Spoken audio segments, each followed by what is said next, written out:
Su voz nos deleita en cada género tradicional del folclore venezolano. Yo quiero que mi destino sea siempre el que escogí y quiero con frenesí abrazar a mi vecino. Yo no quiero enfrentamientos ni escollos en avenidas, no quiero ver más heridas, ni tristezas ni lamentos. No quiero ver más heridas, ni tristezas ni lamentos. Viva la paz, no la guerra, viva la paz, no la guerra. Viva la paz, no la guerra, viva la paz, no la guerra. Ella es Lilia Ramírez Villamizar, conocida artísticamente como Lilia Vera, una cantante venezolana que ha enaltecido el folclore de su país y que además se ha inspirado en cantar canciones de protesta y de justicia social. En este momento me encuentro en la cuadra de Bolívar, ubicada en Quinta Crespo. Vamos a recibirla, así que acompáñenme para conocer más acerca de su vida personal y profesional. Yo soy Rita Di Mattía y esto es Plaza 24. Vengan conmigo.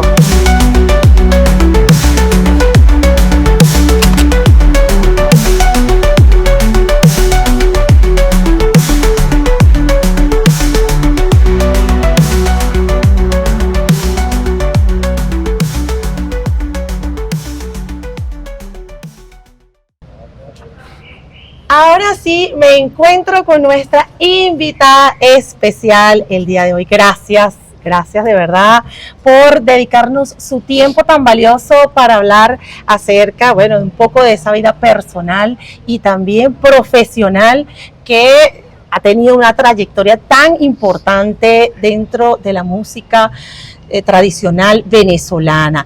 Hablando de eso precisamente, ¿cómo fueron esos inicios dentro de la música? Antes que todo, gracias Rita por este momento y por supuesto a todos los compañeros y miembros de este streaming de Últimas Noticias, porque no todos los días contamos con medios como este para estar cerca de la gente que a través de los medios puedan reconocernos o conocernos, porque hay mucha juventud nueva que no sabe de los pasos de algunos de sus hombres y mujeres que han transitado por el campo de la cultura de nuestra Venezuela y hoy por hoy de la República Bolivariana de Venezuela. Así es, por eso queremos conocer esos inicios de Lilia Vera. ¿Cómo surgió esa inspiración por la música tradicional de nuestro país? Bueno, yo te voy a contar que yo soy hija de una mujer campesina y un hombre campesino. Mi mamá se llamaba Fidelina Villamizar Mendoza y mi padre se llamaba Marcelino Ramírez Parra. Mi mamá es oriunda, era oriunda del norte de Santander, de Cúcuta, Colombia, y mi papá de los Andes. Y mi papá, cuando vino ese gran éxodo de la provincia hacia Caracas, siendo un campesino, bueno, vino con una hija mayor, que era mi hermana, porque yo nací aquí en Caracas, mi hermana nació en Mérida. Mi hermana se llamaba María Berta Ramírez Villamizar. Y vienen a Caracas, papá comienza a hacer sus trabajos de albañilería, él era maestro de obra, él se graduó en Colombia, él vivió muchos años en Colombia, se formó en Colombia y entonces, bueno, estaba de frontera, pues vamos a decir así. Y bueno, se quedó en Mérida, en Bailadores expresamente porque fue allí donde él nació. Y bueno, vivió un cierto tiempo y se vino luego a Caracas con mi mamá, mi hermana y con su tiple andino. Mi papá era un asiduo tocador de tiple, de la armónica, de la guitarra. Y dentro de lo que es el seno familiar de los Ramírez, buena parte de mis primos son músicos. Casi que todos los hombres de la, O sea, que viene en de la la, sangre, de la eso. capa, sí, de la capa, vamos a decir, masculina, son músicos, pero de la rama García, porque son Ramírez García, Ajá. ¿entiendes? Entonces, García Ramírez, porque se casa una hermana de mi papá con un García, y entonces esos hijos estaban ya trabajando la música. Pero eso estaba internalizado, porque a mi mamá le encantaba cantar. No lo hacía profesionalmente, pero mi mamá como era una trabajadora del campo, pero también en la casa lo que hacía era cantar cuando estaba en sus momentos, tú sabes, de la faena de la casa. Y yo oía mucho a mamá y oía a papá que tocaba. De sus ratos, vamos a decir que de tranquilidad, él agarraba su tiple y se ponía a tocar su melodía. Qué bello. Y yo me acercaba a él y casi siempre era eso, pues la música en mi casa fue constante. Y los primos que visitaban siempre andaban con una guitarra o con un cuatro, con un arpa. Y bueno, así me fui levantando dentro de la música. Y en el lugar donde yo viví, que fue los años iniciales de mi vida, que fue en la parroquia Santa Dubiges, del cementerio. Allí En se crió. en esa cuadra donde yo vivía, también vivía el que fue mi maestro de música, inicialmente en la escuela primaria, que era la Pastora Landáez, que quedaba dentro de esa misma localidad.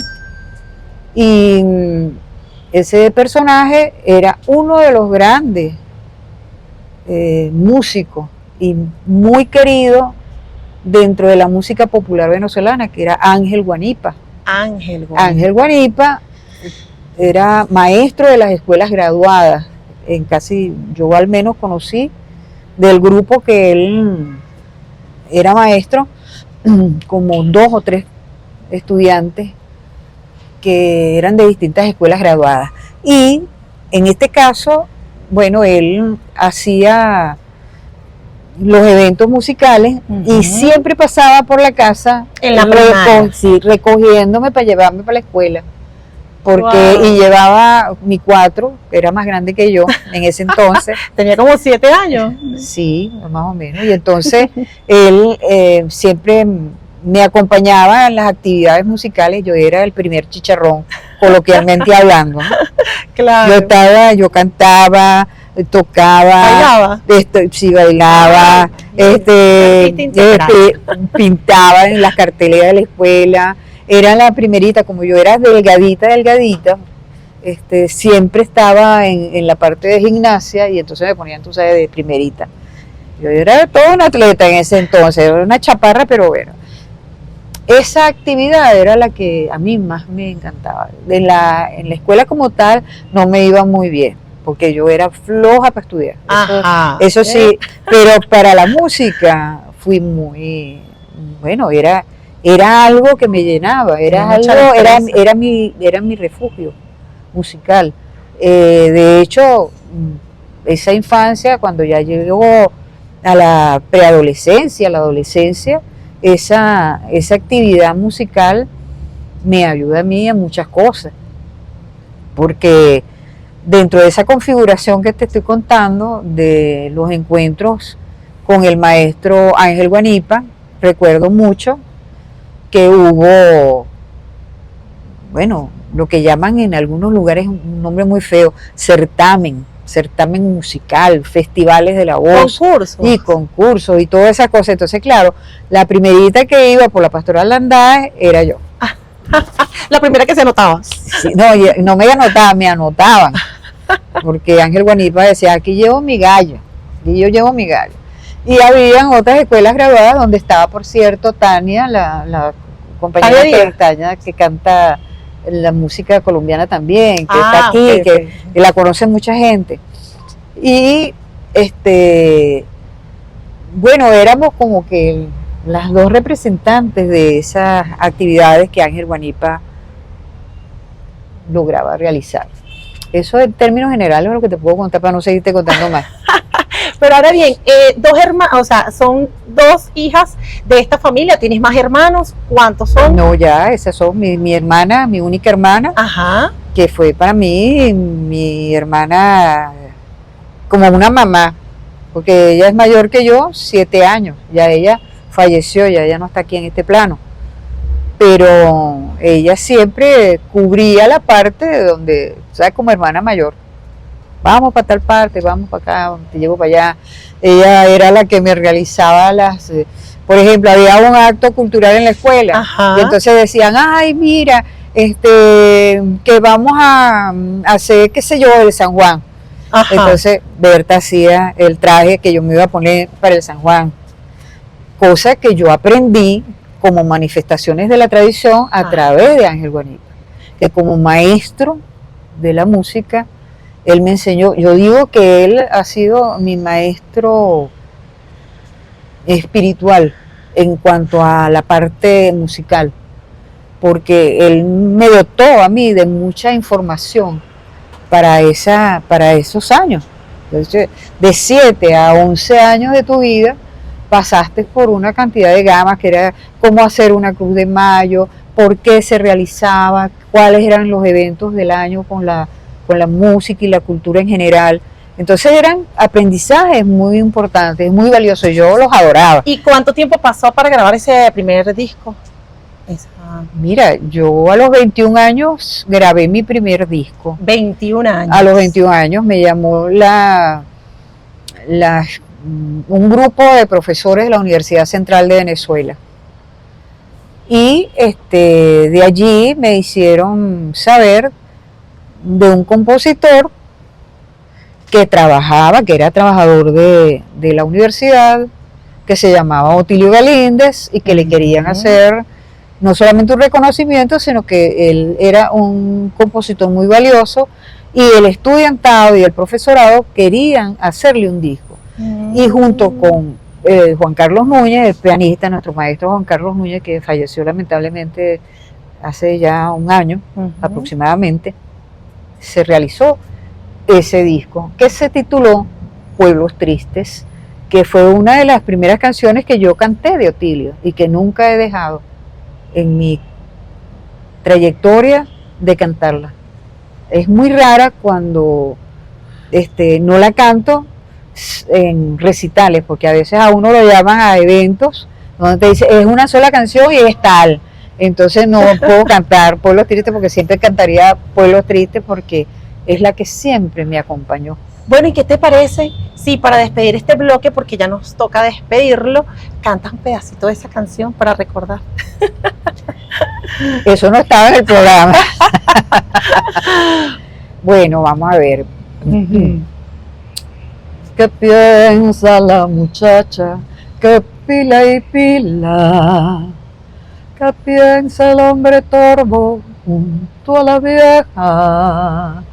¿Y qué dicen campanas de la capilla? En sus notas que tristes parecen quejas.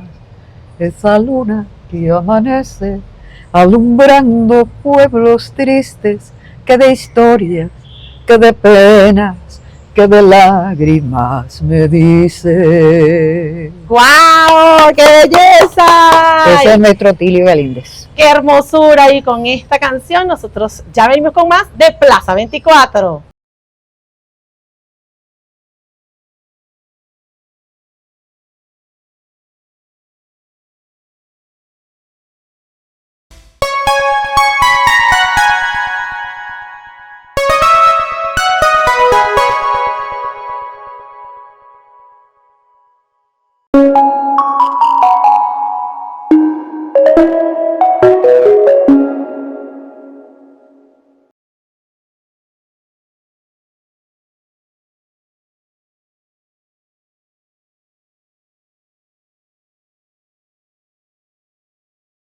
Plaza 24, donde cada personaje cuenta su historia. Seguimos acá en la cuadra de Bolívar, ubicada en Quinta Crespo, Caracas, con una cantante venezolana que ha enaltecido el folclore de nuestro país. Aquí la tienen, Lilia Vera nos ha contado parte de su infancia, de cómo fueron esos inicios en el bloque anterior, pero también queremos saber qué la inspiró a ese canto combativo.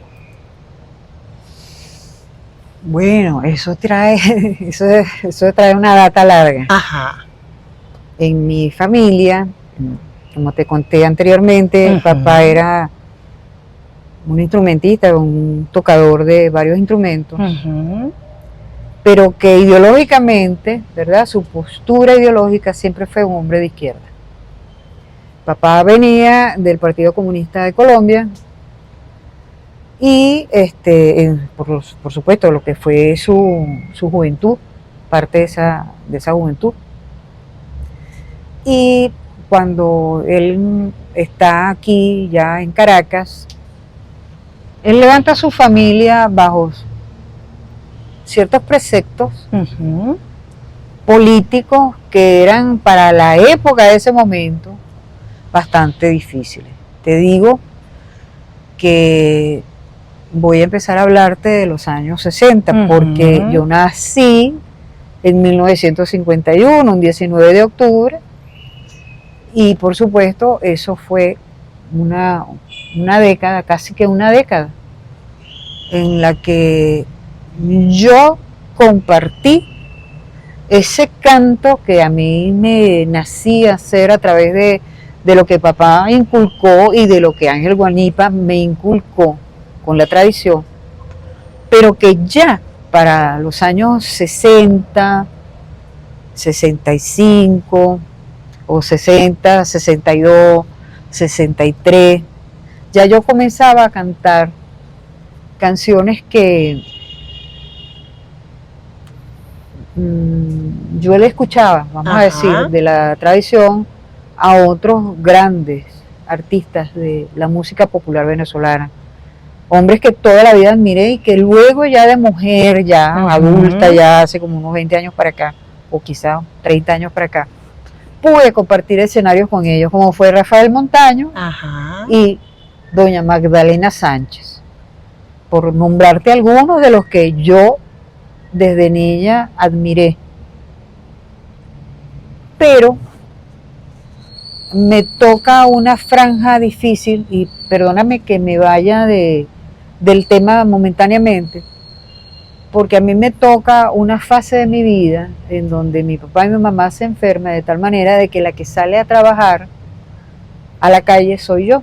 ¿Y con qué salgo a trabajar? Con mi canto. Y entonces yo cantaba música popular venezolana desde muy pequeña. Yo comencé, y es más, yo estoy carnetizada por la Asociación Nacional del Artista, de la ABADE, desde el año 62, para poder ganar un dinero que con eso yo ayudaba a solventar medicinas y alimentos para mi casa. Porque mi hermana en ese entonces, que también era bailarina, que fue básicamente sí, trabajó, ella hacía, primero hizo ballet clásico, pero después se quedó con el baile tradicional. Y esa época de transición entre los 60 y los, voy a hablarte de los 60 y los 60, 70. No, de los 60 a los 65. Ok. Yo ya era pionera del Partido Comunista de Venezuela. Mi hermana era también militante del Partido Comunista. Y los pioneros teníamos nuestras actividades con el campesinado, que íbamos a hacer trabajo de callapa, a ayudar a la recolección de los frutos. Y bueno, a mí me pasó algo muy bello que toda la vida lo he atesorado. He hablado muy pocas cosas, o muy poco de eso, que es cuando a nosotros nos llevan hacia la zona de Barlovento y estaba Argelia Laya ya, en pleno proceso de la guerrilla. Ujú. Y allí, en ese entonces, que estaba el grupo de pioneros, estaba presente Carlos Puebla, uno de los cantores cubanos más emblemáticos de la canción revolucionaria de Cuba, De la canción. de la necesaria. Cuba revolucionaria. Yo conocí a Carlos Puebla y él me conoció tocando un cuatro que era más grande que yo, cantando mis canciones populares venezolanas. Ujú. Y entonces él, de acuerdo que me sentó en sus piernas y me dijo, oye chica, y tú cantas, qué bonito, y esto y tal. Y estaba Argelia en ese momento. Te digo que para ese entonces, ¿verdad? Mi edad no pasaba, para los años 65 no pasaba de 8 o 9 años. Claro. ¿Entiendes? Ujú. Eso fue para mí tan grato La chispa. porque además él iba con su grupo, el señor que tocaba su bongo, el señor que tocaba su tre, y bueno, yo me quedé prendidamente enamorada. Si tú me preguntas cuál fue mi segundo amor en mi vida, fue ese señor que tocaba los bongos, porque el primero fue mi papá. Ese hombre yo lo adoro y lo sigo amando toda la vida. Claro. Pero si yo como niña me enamoré Ajá. de alguien, fue ese bongoncero, que por cierto tenía los ojos claros y tocaba esos bongos, y a mí me encantaba aquella rítmica y la cosa de que el tumbado de aquello, yo me quedé pero súper enamorada. Entonces, te hablo de eso porque Ujú. esa brecha, oír a ese cantor, Y con Argelia Laya, además. y con un cantor de la envergadura del que yo no sabía quién era, ni tenía idea. Hoy te hablo de la envergadura y te hablo de ese personaje, porque ahora es cuando yo más conciencia puedo hablar y tener de él. Pero en aquel entonces era una pichurria, ¿ves? Que estaba de 8 años, 9 años, ¿entiendes? Entonces, yo digo que eso fue un transitar que se fue dando solo, fue automático. Ujú. Eso fue dándose poco a poco, Sin presiones. sin presiones. Yo le di buena parte de lo que fue esa infancia y de lo que fue esa adolescencia, se la di a la música y a la política, sin haberme dado cuenta, porque mi hermana era ya, por supuesto, una activista. Mi hermana fue miembro del FALN y bueno, tuvo sus momentos también Sus de experiencias. envergadura por la lucha de resistencia Ujú. contra aquello que se llamó la democracia representativa de Rómulo Betancourt, que perseguía en ese entonces a campesinos, a estudiantes, a mucha gente, que son reminiscencias de nuestro pasado más reciente, pero que nosotros tenemos que divulgar a estas alturas de la vida, porque quedan ciertos testimonios que aún no se han develado. Así es. Ahora, Ahora, eso es lo que tú me preguntas, ¿por qué yo? Claro. ¿Verdad? Para hacer retomar la pregunta, esos son prácticamente los inicios de ese por qué a canto mí combativo. la canción combativa, o eso que llaman la canción necesaria, o eso que Canción de justicia. tú social. hablabas ahorita, que fue como me preguntaste, la pregunta fue La canción que- combativa. la combativa, que yo llamo la canción testimonial. ¿Por qué? Ujú. Porque cuando el campesino Ajá. está laborando y está en su lado y está de pronto haciendo, que te explico, el ordeño, está cantándole a la vaca, Ujú. ¿verdad? O a la naturaleza, al campo. O está labrando la tierra y le canta a la naturaleza Ujú. y hace entonces de ello un gran testimonio. Y esa es la canción para mí revolucionaria, porque esa es la que viene del corazón, del centro del pueblo. Y esa es la que nos enseña a nosotros por dónde vamos a dictar la pauta de un camino para que trascienda lo que tú realmente confías y crees, porque en lo que tú crees, en mi caso, no será en todos los casos, es cuando tú llevas a través de tu garganta, que es mi arma, llevas las balas que son, ¿verdad? Las canciones que deja ese país pensante, ese país trabajador, ese país luchador por su hábitat, por su alimento, por su vida, por su naturaleza, y que de alguna manera pues eso es lo que uno recogió. Yo vengo indudablemente de esa formación que de alguna manera me dio Marcelino Ramírez Parra. Wow, qué interesante. Es momento de hacer otra pequeña pausa, pero no se aparten porque enseguida vamos a volver con más de este programa Plaza 24. Ya venimos.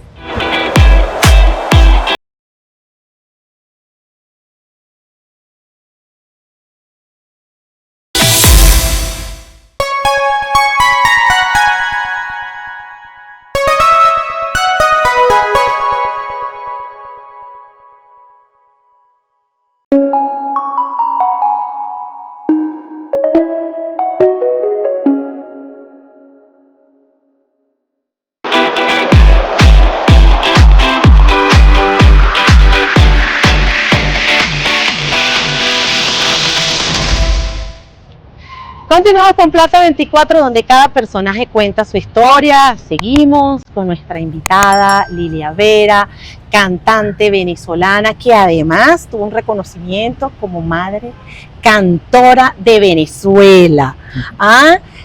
Con tres hijos que sacaste adelante. Sí. Y mientras estaba criando, pues ya estaba cantando. Cuéntanos de esa experiencia, cómo fue esa educación que le diste a tus hijos. Bueno, mis hijos todos cantaron en mi barriga, todos tres. Los tres cantaron en mi barriga, yo salía a trabajar, Claro. a laborar a toda hora que me fuese posible. ¿Y siguen el canto actualmente ellos? Ellos siguen haciendo sus actividades Ajá. musicales, cada quien por su lado, Ok. y el que no siguió la parte musical porque se enamoró de los medios audiovisuales y eso, que es mi segundo hijo mayor, Marcos Alberto Vera.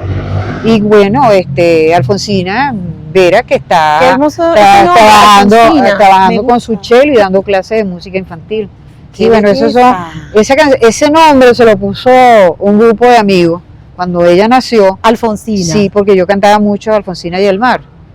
Y entonces la gente me pedía mucho Alfonsina. Y cuando yo la fui a tener a ella, Se tiene que llamar entonces Alfonsina. me pusieron una cosa que yo ni siquiera tenía idea, que fue una anestesia y me durmió. Y entonces cuando llegué al cuarto, la niña estaba ya en el cuarto y yo no. Y cuando yo llego, la enfermera decía, mira chica, despiértate, que cómo se va a llamar la niña. Y yo, ¿qué? Yo no tenía idea de nada de lo que estaba pasando. Y entonces gritó todo el mundo, ¡Alfonsina! Y entonces le pusieron Alfonsina. Yo no le puse Alfonsina, Wow. porque ella se iba a llamar, ella iba a tener otro nombre que ahorita no lo voy a sacar al aire. Entonces, Alfonsina, y después Marcos Alberto, y después Daniel Ernesto. ¿Cómo fue esa crianza? De ellos, Sí. todos ellos fueron al conservatorio, indagaron la música, quedaron trabajando con la música, se realizaron como músicos, y el que no terminó la carrera como músico, pero que sigue con la música en el fondo, porque ahora los hijos ahora mis nietos están justamente en el conservatorio donde él también estudió. Y tienes un bisnieto, ¿no? Sí, voy para el Ajá. segundo también. El segundo bisnieto. O segunda, porque todavía no se sabe. Entonces, bueno, eso es una tarea, porque es un trabajo ideológico, básicamente. De la madre. Porque sí, porque tú tienes que saber de mi herencia cuál es. Lo que papá me legó a través de la cultura. Su música. Los verdaderos influencers. Esos de la actualidad, fueron padres. los verdaderos elementos que a mí me nutrieron para la vida. Y con ellos caminaron en la parte política porque habían circunstancias, bueno, muy críticas, perseguidos en la familia y torturados en la familia, y todo eso hizo que uno entonces tuviera mayor conciencia de esos arranques y esos momentos en los cuales uno vivió, pues. Claro. ¿Cómo ves en este contexto donde ya está la inteligencia artificial, donde está el internet avasallante en la juventud, no solamente venezolana, mundial, y cómo los padres podemos conservar, llevar esas tradiciones de nuestro país, enaltecerlas a través de las futuras generaciones. Bueno, y la tomar como 4 preguntas en una. Voy a tratar de ver cómo hago. Mira, los medios son importantes, son interesantes, trabajarlos, activarse con ellos, dar lo mejor de lo que tú puedas hacer a través de ellos. Pero con los niños hay que tener mucha, no solamente paciencia, sino mucho cuidado, porque ellos son una esponja. Ellos absorben mucha información más rápido que todos nosotros. Yo no sé utilizar el celular, yo lo confieso.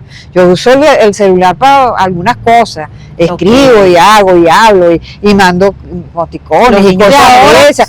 Pero el chipilín más pequeño que está cerca de mí, yo voy a prender la televisión y me dice, no, abuela, eso se hace así, en un segundo, y maneja aquello, y yo me paro y que, como le dedo para ver cómo hago, y pido auxilio, SOS, y ellos arrancan, no, abuela, eso así, Ya que tú tienes esa posibilidad de que son una esponja, de que son súper inteligentes, porque no es que sean los míos inteligentes, ni los de ellos, ni los tuyos, no, es que es la población, la nueva generación que se está levantando, es una generación inteligente, que hay que cuidar, porque justamente absorben muy rápido la información, y si la información es inadecuada, ellos van a obtener información que no los va a ayudar a cristalizar y a soportar los devenires que vamos a tener más adelante, que no sabemos cuáles son.